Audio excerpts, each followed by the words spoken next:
สบายดีท่านผู้ชมเนาะคลิปนี้เขาก็มี Samsung A04 เนาะ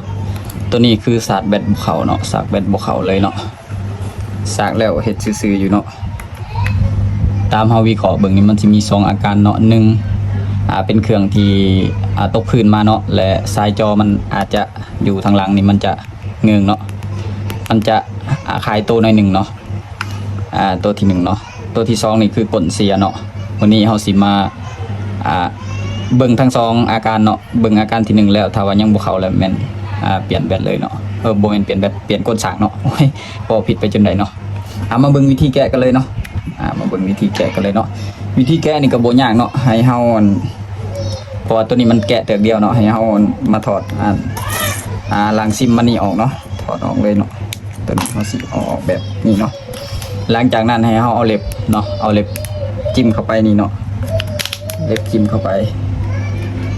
เนาะตัวนี้มันจะแข็งหน่อยเนาะแต่เราก็ต้องใส่แห้งหน่อยนึงเนาะเพื่อดันมันเข้ามาเนาะดันเข้าไปเนาะโอ้แข็งเติบอยู่นี่เนาะหลังจากนั้นมันก็สิออกมาประมาณนี้เนาะประมาณนี้นี่เนาะหลังจากนั้นเราสิเบิ่งทั้งสองอาการที่เคยเว้ามาเบิ่งต้นนั้นเนาะ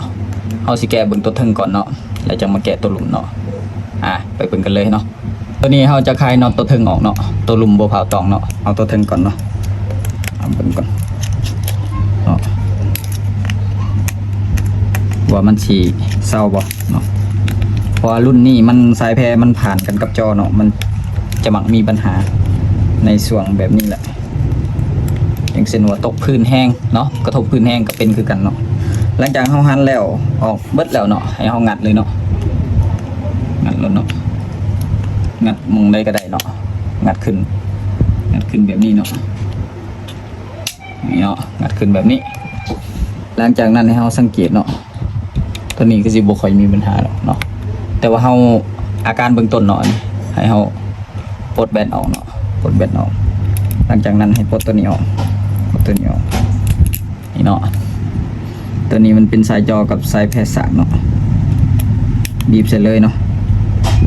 บีบใส่เลยบัดนี้มาบีบตัวแบตนี้ใส่เนาะหลังจากนั้นให้เฮาหาสายชาร์จมาบัดนี้เนาะสายชาร์จมาลองเสียบเบิ่งเนาะนี่คืออาการเบื้องต้นเนาะลองเสียบเบิ่งว่ามันได้บ่เนาะ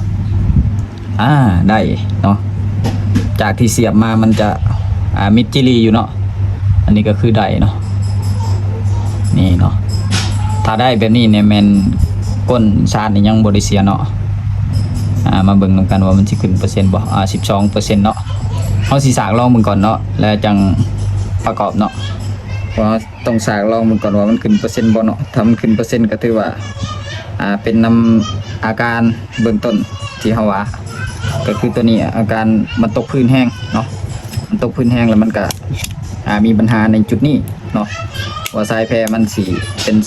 2แบบเนาะอันนี้เขาสิประกอบไว้จากน็อตหนึ่งก่อนเนาะหลังจากนั้นแล้วก็รอเนาะรอเบิ่งเนาะในช่วงรอนี้เขาสิหยุดคลิปไว้เนาะในช่วงรอสร้างนี่เขาสิหยุดคลิปไว้แล้วเขาจึงสิมาต่อให้เบิ่งเนาะว่ามันขึ้นเปอร์เซ็นต์บ่เนาะถ้าบ่ขึ้นเปอร์เซ็นต์แล้วให้มากวดอยู่กลชัดตัวนี้เนาะก็คือตัวชัดนี่เปลี่ยนออกเลยเนาะตัวนี้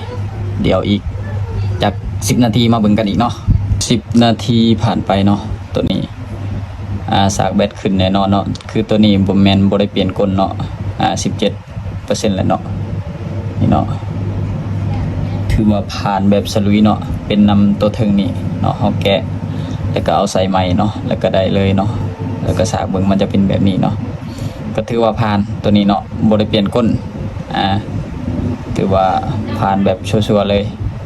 ก็คือติดอยู่อาการที่1เนาะขอบใจหลายๆเนาะที่ติดตามรับชมคลิปจนจบเนาะถ้าว่าอยากให้เฮาเฮ็ดคลิปแบบใดก็สามารถคอมเมนต์เข้ามาได้เนาะถ้าว่าเฮามีเครื่องเฮาก็สิเฮ็ดให้เบิ่งเนาะประมาณนี้เนาะอาการตัวนี้